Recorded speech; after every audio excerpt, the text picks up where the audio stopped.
Hey guys, Trek invited us to California, Mammoth Mountain. I've never been before, but apparently they're allowing e-bikes now, which is pretty exciting. So I got my bags packed. I'm gonna bring a friend along. Should be a good adventure. Well, we made it to DIA and the parking lot was jam-packed. It took a minute, but we found a spot. Hey! Well guys, we made it to Reno. You can see the slot machines. There's an open seat over there, Brandy. This is your lucky day. The last time I was here was like Burning Man parking lot. And yeah, it was quite the adventure. Reno, the multicultural city. Are we the last ones? Did we make it? I don't think we'll last.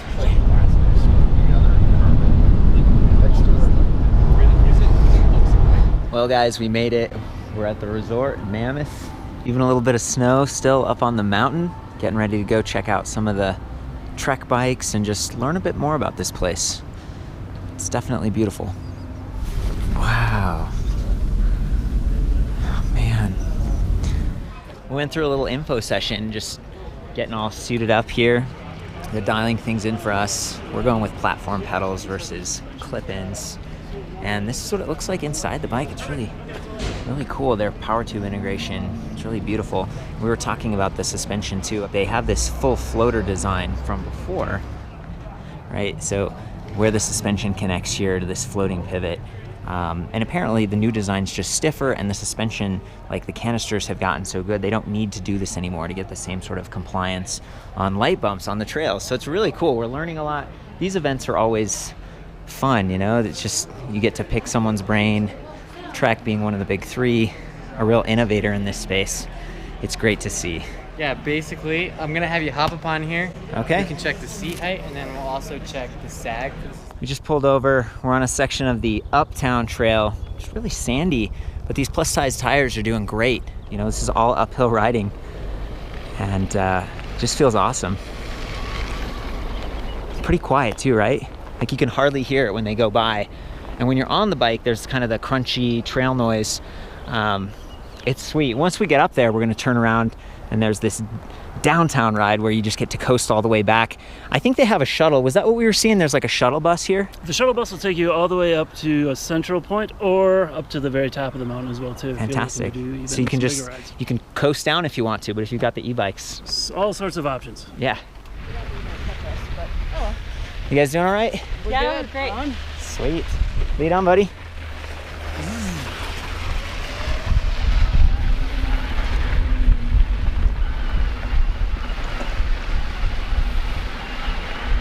They're launching their new line of Powerfly bikes, and we're looking at the long travel here 7, okay?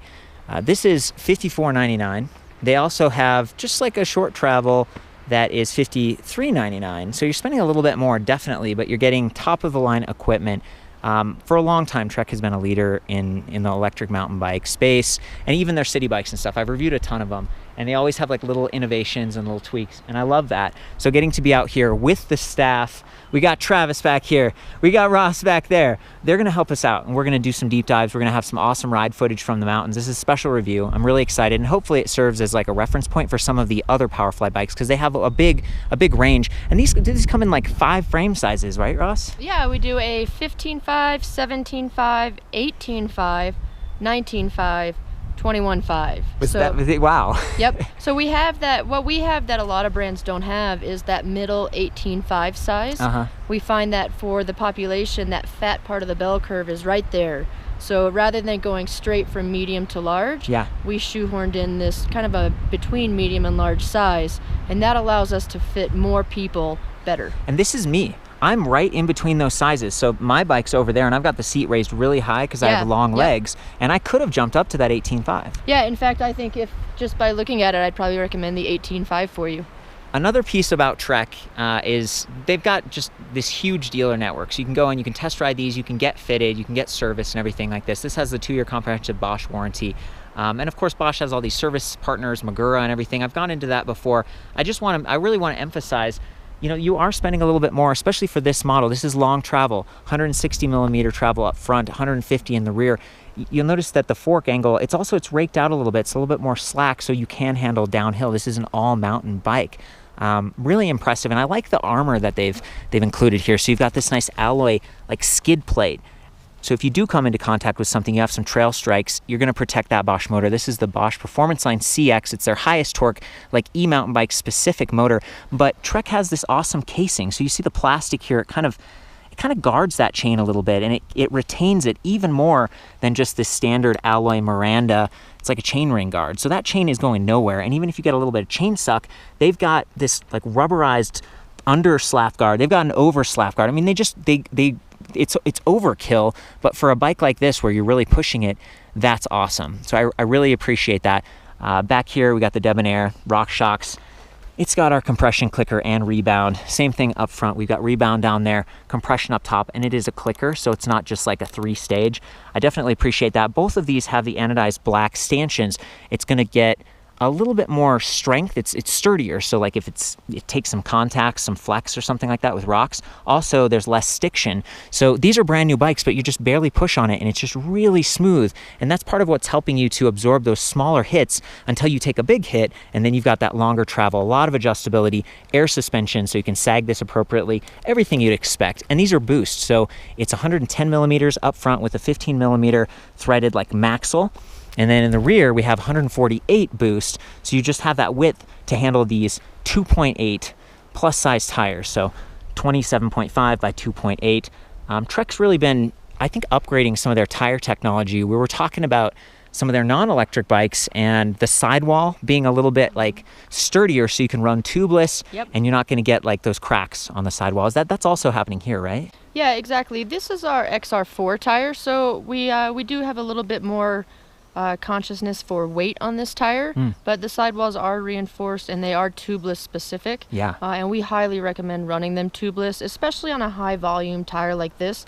These are 27.5 by 2.8 inch tires, and those tubes can weigh close to 100 grams a piece. Yeah. So just by ditching those tubes, you really save a lot of weight. That makes the bike handle better.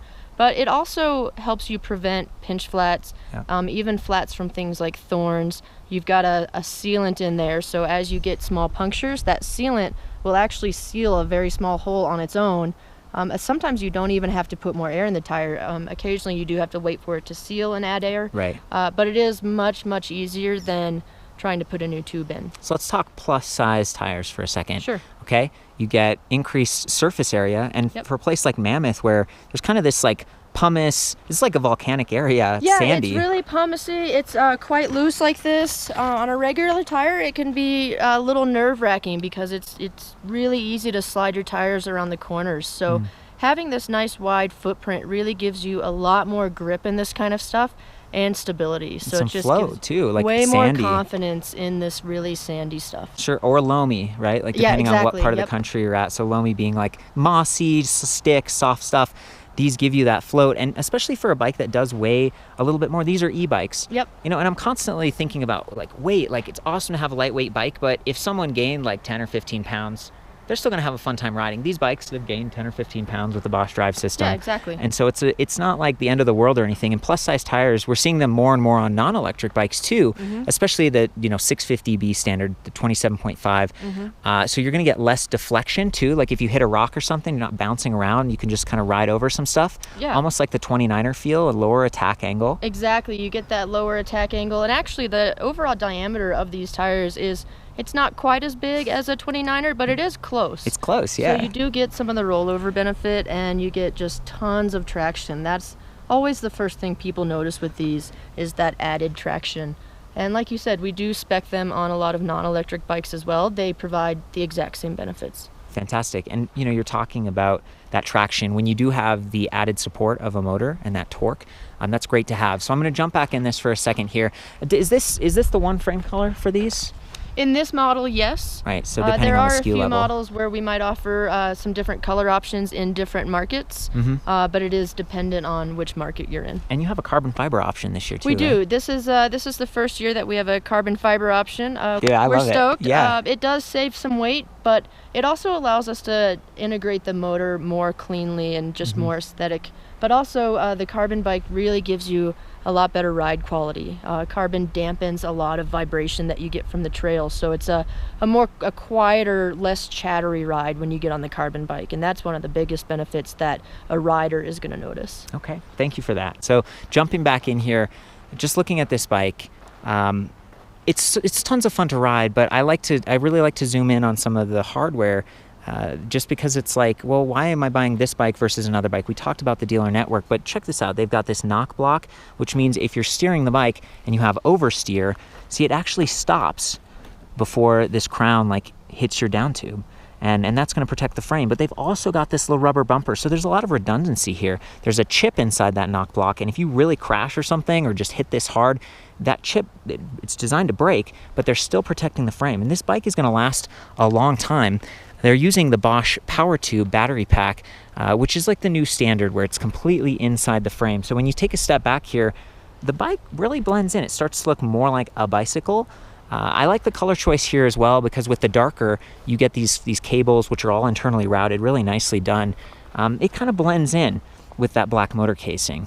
And it's a nice look overall. Coming back here to the drivetrain, this is 11 to 46 tooth Shimano DRXT, and then we've got this one-way clutch, so you can put it in the down position like that if you're doing rear wheel maintenance. And this, I was talking about the boost, 148 millimeter width, so it's a little bit wider for that spoke bracing angle, for the strength, for the width of these bigger tires and stuff. But they've got a through axle here. I believe this is 12 millimeter with quick release. I don't know though, this looks pretty big. Do you know the axle diameter in the rear, Ross? It's 12 millimeters. It's 12 millimeter. Okay, I was like, man, it's pretty burly. So quick release on both of those, so you can do trail maintenance a little bit easier on the go. Definitely appreciate that. And then looking back at this bike, if we walk around the other side, I was impressed to see super big rotors on the front and rear disc brakes, 203 millimeter. That's awesome, with quad piston calipers. So you're getting more surface area, just a better braking power. And that's important when you're going downhill. Like, that's the kind of bike this is. It's designed to handle that. A little bit wider rims as well. Just it's set up right. Like, this is Trek we're talking about, one of the big three. They're doing a good job. Adjustable reach levers, 2-finger, but a lot of times you just kind of have 1 finger going on. Wider handlebars, giving you that control, that stability. The dropper post, and I think we were saying 130 millimeters on these droppers. On this particular model. On this model.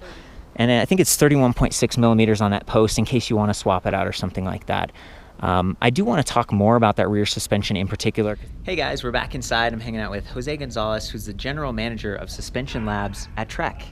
And we're looking at the Long Travel 7 again. This is one of the models that hasn't really been ridden. I thought it'd be a cool opportunity to have you point out and describe what's going on with the suspension, because, you know, frankly, I see like the 4-bar horse link and split pivot designs and stuff, but it sounds like there's a lot of research that goes on here and testing, and just, yeah, take it away, man. Yeah, so one of the key features to our design is ABP, which is the active braking pivot. Essentially what that pivot does is it separates the braking forces from locking up the suspension, from influencing the suspension under braking. Where you had that like... Exactly. You know, that's one of the most difficult things to address, is when you're on the brakes coming into a corner, you have a lot of skip. Yeah. And that transfers into loss of grip and control. So ABP actually reduces that significantly and allows the wheel to track the terrain and maintain grip, and allows you to set up for the corner better. So essentially, in simple terms, it frees up the suspension to continue to work. Okay. That's a core element of our suspension design. You know, the other aspect of our suspension design that is part of our DNA, if you will, is the rocker link. And the reason for the rocker link is because of what it offers in positioning the mass in the bike. It's a very centralized under the rider position. So, you know, anytime you can take some of that weight and some of that mass and put it under the rider, yeah, it allows the bike to be more nimble. You know, it's valuable even on an e-bike, even though on an e-bike it's potentially a little less of an impact because of the battery and all the other, you know, mass that exists on it. It's a 52-pound bike. Exactly. So it's a pounds. pretty small percentage, Yeah, but it's what we do on our bikes, you know. But the most important element is what it allows us to do with the leverage rate. And the leverage rate is essentially the ratio between rear wheel movement and shock movement at any given point in the stroke. And that's all based on a lot of R&D, a lot of research and testing. And we found that having a specific leverage rate that offers good mid-stroke control is very, very valuable. So you're not bobbing, basically. You're not bobbing. You have more stable cornering. You have better acceleration. Yeah. You know, there's a lot of factors that come into play. We talked about like this flip chip, so you can orient the bike a little bit more for descending or climbing. And then it looks like it's a similar rear suspension design across the entire Powerfly line. Yeah, I mean, at, if you look at our suspension design, you'll see consistency beyond the Powerfly. If you look at our Slash or Remedy, Fuel EX, everything is laid out very similarly. There's potentially some tweaks, invisible tweaks, so geometric tweaks that are done to give it specific characteristics for that platform. You know, you really don't have to reinvent the wheel to produce a high performance power assist mountain bike. They, you know, ultimately they have to negotiate the same terrain. They require similar vehicle dynamics, similar handling. So, you know, you kind of just tweak it for the specific application, but the core design is very similar. Some of the things I was noticing, you know, just like in terms of motor integration and a little bit longer platform, they were talking about trying to keep that front wheel down for climbing. And I really like how the motor is kind of designed to be a guide, and that you're running boost here, so 110 up front, 148 in the rear, and then 190 at the middle, because I believe the Q factor on the Bosch motor is like 180, slightly wider than like 175 on some of the other mid motors. Our bigger, you know, bikes that are designed for you know, more aggressive riding and have higher capability have gone away from full floater, so we can stiffen the chainstay and the BB area. We found that to be much more beneficial, especially as rear shock technology has progressed to the point where the benefits of full floater were mitigated through shock technology. At one time we needed full floater to offset some of the drawbacks and shocks, and that's how it was conceived and it came about. You know, fast forward to today, shocks have come a long way in 10 years. I'm calling that out a little here because it's just, I'm not sure if there have to be compromises when you're integrating a motor, but this does look pretty solid, and that direct mount just, Oh yeah, there's no question about it. I mean, you know, these bikes are pretty stiff. You know, that housing there for the motor is a forged piece, so it's got some good properties to it. And any highlights about just this particular suspension and then the rear canister? So it's a DeonAir, like higher volume air, and you know, 35 millimeter stanchions up front. So stiffer, I mean, essentially what you see is it's got the same performance capabilities as a Remedy or a Slash. So there's absolutely no compromises to the Powerfly LT from a terrain response standpoint. It shares technology, shares capability. You know, whether it's the shock with DeonAir and reactive, or the fork, you know, the Lyric with you know, DeonAir as well, and it's very noticeable on the trail. I mean, we were riding some pretty aggressive stuff, and you know, the bike took it no problem. So fantastic! It was actually quite fun. Well, thank you for sharing your expertise with me. You know, sometimes it's like, oh, there's a rear suspension here and there. What are the differences? And you know, Trek's an innovator in that space, and it's nice to hear it straight from the management. So yeah, you're welcome. Thank you. Great Thanks. job.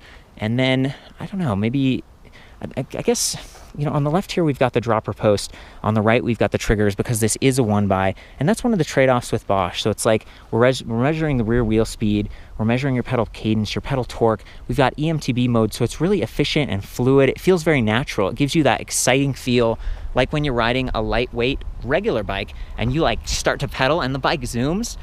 It's hard to do that with like 50-pound bike, especially if you're going uphill, but with EMTB mode, it kind of simulates that, and the Bosch motor is just super responsive. It's measuring those signals we talked about over 1,000 times per second. It's got shift detection, which means as you're shifting gears, hopefully it's going to protect that drivetrain a little bit more, but it's not like it puts in a huge delay or anything. You can still mash gears, and I have a little bit on this ride just purposefully like banging through.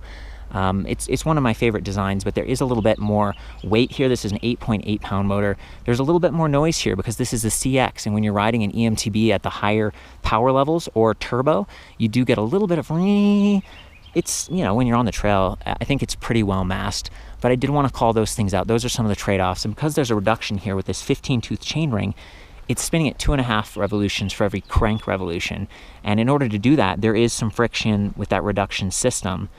So you can notice that if you're pedaling unassisted or if you're trying to max out over 20 miles per hour. And in this market, the United States, that's what it is. So, 32 kilometers per hour, 20 miles per hour. This is class 1, and that's part of the story here. We're at Mammoth. They're allowing class 1 electric bikes to ride around and to sort of intermingle with regular bikes, and you can get that like uphill experience, which is really nice. So I want to do the battery thing. Travis, can you help me out with that real quick? Absolutely. Let's go do it. Got the key over here. This was the bike I was riding, and this is so cool. So we've got it leaned up on like the non-drivetrain side. So, the sprockets, the derailleur, all that's on the right side of the bike. It's delicate, so we're kind of leaning it up on the left on this log. But be careful, because we don't want to bump these rotors and bend them, especially being larger, 203 millimeter. So Trek thought this through, and they were like, we've got this new PowerTube technology. It's awesome. It sits inside the frame. It's beautiful. It keeps weight super low and centered. However, some of the designs I've seen, they come down. Others kind of come, every company's trying to figure it out. Trek has done an excellent job. They put it on the drivetrain side because you lay your bike down on the left, and it's on the side, not the bottom. So he's unlocking it here. This is an ABIS locking core. It's got the little key card, so you can get a key-to-like folding lock, which is really great. And you twist the key, and it puts it in this position. So it's not going to fall out on you. You have to push down on this little plastic handle that they've designed. And once you do that, it can come the rest of the way out. So there's this little handle. I like this. Most PowerTube batteries don't have a handle, and these are slightly heavier than the PowerPacks, the plastic batteries from years past, on all the other Powerfly models. I like those batteries because they're lightweight, because you can find them anywhere. They're backwards compatible with like the PowerPack 400. Well, these days, 500 watt hours, that's kind of your average. You want to have more capacity, go further. These are high energy density cells. They're going to last a long time. They're reliable. So I think they made the right choice on that, but you do get just like a half a pound of extra weight because of this battery design. And then they've added this handle and an alloy plate that's frame matched here. So getting a replacement, apparently you can get these covers, and you can also get these batteries, and then you would just kind of put it together like this. Just to kind of recap that, compared to some other battery solutions where the cover is separate, Trek just built it all together, and they have that handle, so it stays together. You're not going to lose it. Yep. I'm right there with you, and I want to shine the camera in here for a second. This is pretty cool. So you've got access to some of the shifter cables, the hydraulic brake lines and stuff, and then there's a really sturdy metal like locking, kind of like a security lock in there. When you put the battery back in, when you seat it down here, you can't just like push it and have it click in. You actually have to physically like turn the lock and pull the key out. And I asked about that, and I was like, yeah, with the PowerPacks, you could just click it in. And they were like, well, we wanted to make this like extra sturdy so there's not a lot of rattling. And that makes a lot of sense on a bike like this it's downhill oriented. It was security, we wanted to make it absolutely secure so that there's no chance whatsoever that the battery could be coming out. And you needed to go with a full stop there measure, so you actually do twist the key as when you put it back in. Okay, so I want to talk about reasons why you would take the battery out. One of them we said a minute ago, which is it makes the bike like 6-ish pounds lighter. Okay, the other is storage, because these are sensitive to extreme heat and extreme cold, and you might have your bike out in your garage and you're in Arizona or something. It's going to get really hot, and you can charge it a little bit easier inside. Absolutely. Or you live in Wisconsin like me, and it's freezing. Yes. And you bring it in to charge as well too, because that's the thing with mountain bikes too as well. People tend to charge their batteries more. They run through the battery more often, so oftentimes you wheel your bike into the garage or wherever you're storing your mountain bike, and then you got to take the battery off to go charge it. Okay, another battery tip: don't drop it. Okay. Right. Yeah, these are sensitive. And then I think the final battery tip, this is like a pro level tip. Try to keep the battery capacity from going too far below 20%. Like that's really, as it starts to go really low and gets completely depleted, I think that can be kind of hard on the cells, the chemistry. It stresses them a little bit. So I've been told, kind of like, it's like iPhones and Androids, they have a little warning like 20%. Yep. And some of that is because they're trying to help protect those cells and make them last. Again, Bosch, they're really committed to the e-bike space. They're one of the big leaders. They make a battery and they stick with it for like a decade or more. And that's been the case with the PowerPack. The PowerTube is the new one. It's nice to see you're going to have support that way. And then coming back to, I guess, just that interface, I would love to see you do that, Travis. Yeah. Can you put it in? So simply slide it in bottom first, push it in, and then with the key, twist the key, you're in. Okay, can we unlock it again real quick? Like, take it all the way out. I want to try this myself. Yeah, I just want to see this. All right. So he's giving me, yeah, that's cool. So I just one hand and it pops out to the first step. Then I take it to the second, and I wanted to just Okay, yeah, so it's like it's dangling there for a minute. So for me, that's one of the areas where it'd be nice if it did that first step right now, because I have to use 2 hands now, or my knee, because I'm filming. There's the first step. There's the second step. There we go, and I did it. I guess, Trek, it'd be nice if in the future that step, it's like you could just the first step and then interact with 2 hands. Other points, I mentioned a little bit of drag there. Obviously, there's no kickstand because this is like a hardcore mountain bike. You don't need that. Do you want a kickstand on a car? I don't know. It is compatible. Are you with serious? one. You have tabs for a kickstand? Look at that. That is phenomenal. Well, goodness gracious. I'm glad I'm here with the experts. What else do you want to teach me about this bike you haven't heard me talk about here, Travis? Actually, you've done a really good job of hitting all of the features. One thing I will mention is the middle link.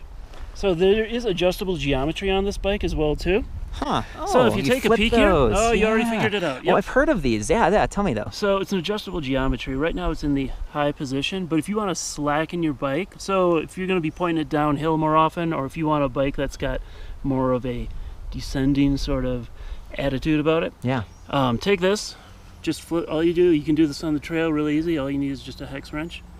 Pull this out, flip it 180 degrees, and that'll slacken the head tube angle about a half a degree. Huh. It will also lower your bottom bracket about 8 millimeters. So the whole bike tips back, and that because when you're going downhill, you want to take those hits. Yep. I just want to reiterate what you said using different terminology. This is like a big washer, but the hole's like offset. So you just take the washer off, turn it around, and now the hole's back there. So yeah, it brings this in, or it puts it. That's awesome, man. I'm so glad you brought that up. What else? What else are we missing? I think you covered the skid plate. That's cool. Yeah, the skid I like plate that. is nice. Just something we don't actually talk about too much. There is an integrated bottle opener into the skid plate. Are you serious, dude? If you go take a peek at it. Check this out. Oh, is this it right here? Oh, look at that. That's sweet. I'm glad you're here, man. This is really cool. Race face, by the way, on these cranks. Good hardware, just all across the bike. I mean,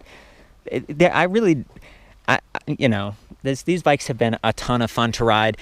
I also want to just come back here to the rest of the team. We're out here with a bunch of different levels of riders. Ross is probably the pro, right? Like, I wouldn't go that far. You're good. You're like, right, we're having a lot of fun out here. You're taking us on these good rides, but not as extreme as some of the rest of the crew. Sure. And I heard it's because our buddy over here hurt his Achilles.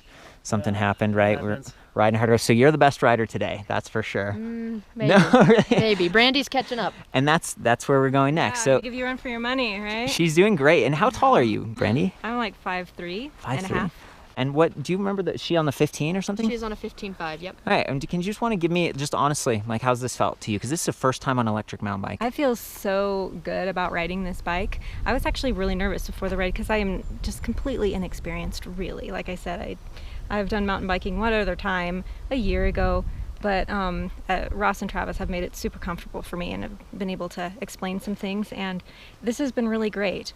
I feel like I could, take this and learn a lot by riding it, and also continue to learn. And if I ever decided I wanted to do serious mountain biking, this would be a great bike for it too. So yeah. The idea being, I'm a beginner, but it's working really well for me. I really like it. Also, just I'm kind of limited. I do have some health challenges I've had for a few years, and so I want to be careful about not overdoing it. Exhaustion. It's hot out right now, and we're at altitude. Elevation. Yeah. It's warm outside, and going uphill on a mountain bike is kind of intimidating for me, but this has made it super easy and I feel really comfortable on it. Okay, so on that note, these bikes are out of our leagues a little bit. Like, I would probably just get the 7. I don't know if I need the long travel 7, but it's awesome, and we're about to hit some of that section. I'm going to put the camera on the bike for that, but I do want to call out also, is this coming with the Bosch 4-amp charger?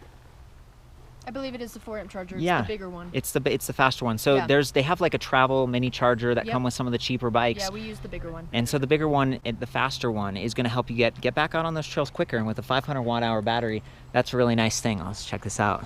Sweet. Got this rainbow. Wow. This is just a playground, you guys, and it's tons of fun. I love that they're allowing these bikes out here now so we can all have fun together. I think we're going to get out there and do some more.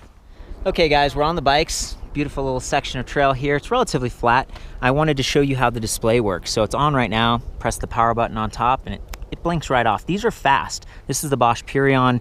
There are some compromises. Bosch does have the Intuvia. It's removable, it's larger, it has a functioning micro USB port. This one does not. It's just there for diagnostics and software upgrades. And I keep asking Bosch, like, please give us the power so we could use our phones as like GPS or whatever. But on an EMTB, I mean, you want the bars clean. This is stealthy. It's not going to get damaged as easily if you crash. Speed up top in miles per hour. If you hold the minus and you tap power, it goes to kilometers, which is great for our friends in Canada and elsewhere. And then down here we've got it's kind of like our trip meter right now, but if you hold the minus button, it switches to different views. So range is really cool. As we press plus and minus to change the assist level, it dynamically estimates how far we can go. By the way, we've been riding for several miles, and we still have all 5 bars on our battery infographic. 20% increments, not super precise. However, range is. So I press up to eco, it defaults back to range, 45 miles. Not bad. All the way up to turbo, that's the highest level of assist, 14 miles. So there's a lot of, this is going to help you get back home without walking. And speaking of walking, Trek enabled walk mode. So there's this little walk button down here. You press it, it says walk plus, hold the plus button, and the bike starts moving slowly. Okay, I think up to like, a few miles per hour. And that's nice because if you do accidentally like lose a tire, get a flat or something, and you have to push this bike, it is a 50-pound bike. Walk mode is something I've been asking for a while. I'm glad that they left that in now. Let's hold the minus again. We go from range to assist level. That's all it shows is assist level, which again flashes on whenever you press the plus or minus. And we hold minus again. There's our trip meter. So maybe before it was at odometer. Yeah, so this is a brand new bike. That's the Bosch Purion. I'm going to take it up to EMTB mode, which again is my favorite. It's just really fluid and dynamic. Bosch designed this with help from pro riders, mountain bike riders, so that it does feel like it's responding to you naturally, not taking you away or surprising you. It lets you focus on shifting. And with 11 gears to explore on this bike, that's nice, right? And just it's clean. So now let's do it.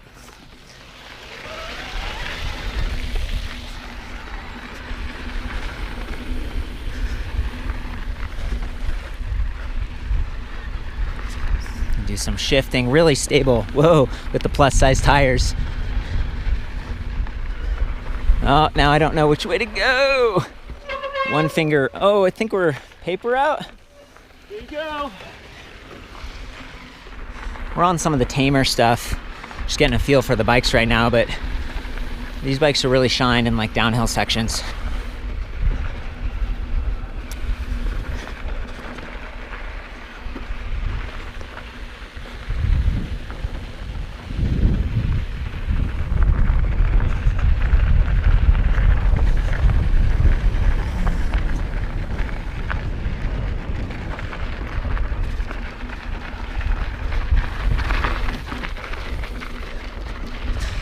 Nice to have that dropper post at the ready, especially as we approach a little bit of downhill.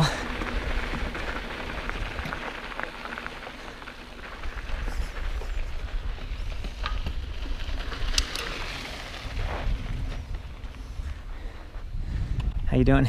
I'm doing really great. It was a lot of fun. You're doing awesome. Yeah.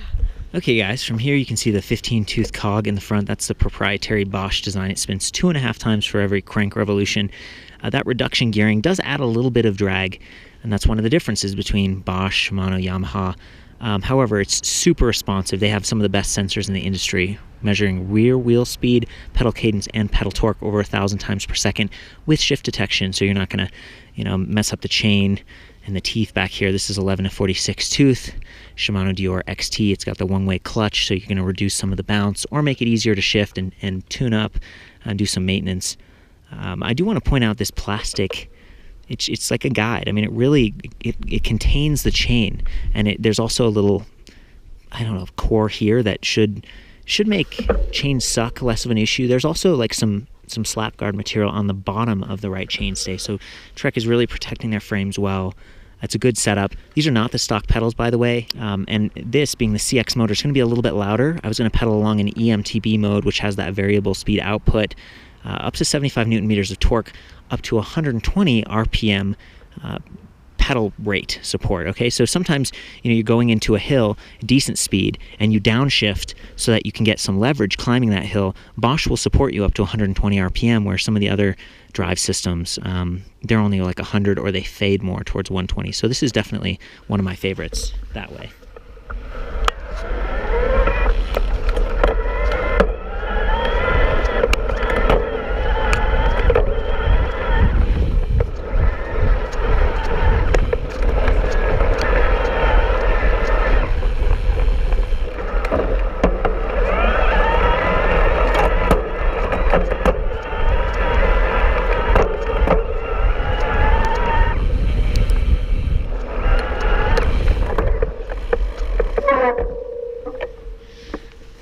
So I could definitely hear the motor, you know, as you're higher RPM, you hear it a little bit more, but you're getting power. It's very responsive. And the shifting, there were some moments of mashing. You can still mash even with shift detection, but it's nice that it's doing some self-protection. Okay guys, from here you can see that chain ring, or cog, because it's sort of a proprietary 15 tooth. We've got this nice Miranda. It's like an alloy bash guard, and you're on the rear suspension, so you should be able to see that activating a little bit. And then 160 millimeters up front, so maybe the front shock. Just wanted to give you a different perspective. I love that alloy like skid plate on the base of the motor.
Pretty good support.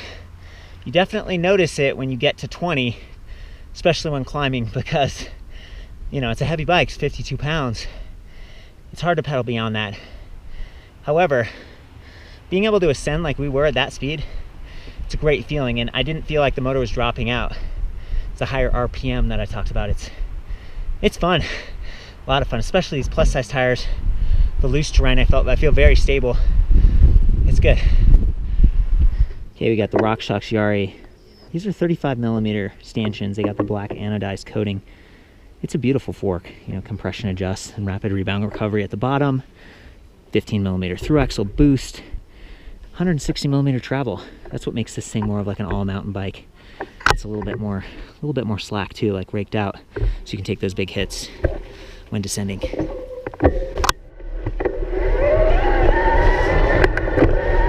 Actually, just there, I got the front wheel off the ground just a little bit. And Trek was saying, yeah, you know, we've got kind of a medium frame length. We didn't want to go too short because we're trying to help you keep that front wheel on the ground when you're ascending.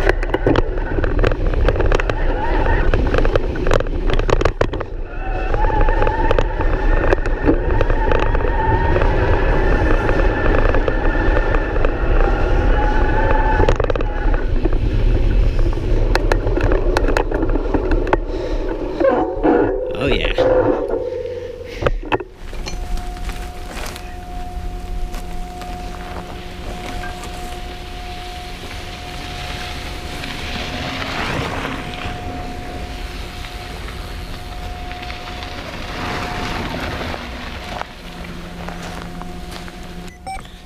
This is gonna be a cool video. Well, you guys, that was just a ton of fun. It's been a great event. I really appreciate your help earlier, Travis. Quite welcome. It's been fun. And Brandy, you did awesome. Get the high five. This was just super. That's my review on the PowerFly LT7. I'll have more Trek bikes in the works in the future. Please sound off with your questions and comments and stuff, and I'll try to answer. And again, this is a little bit representative of the rest of the PowerFly line because they do have several versions, and in other markets they have even more versions. For the full written review, I'll see you back at ElectricBikeReview.com. Have fun out there. Ride safe. Take care. Nice. Fantastic. Everyone feel okay? Yeah. You've done that outro before, haven't you? Quite a bit. Yeah.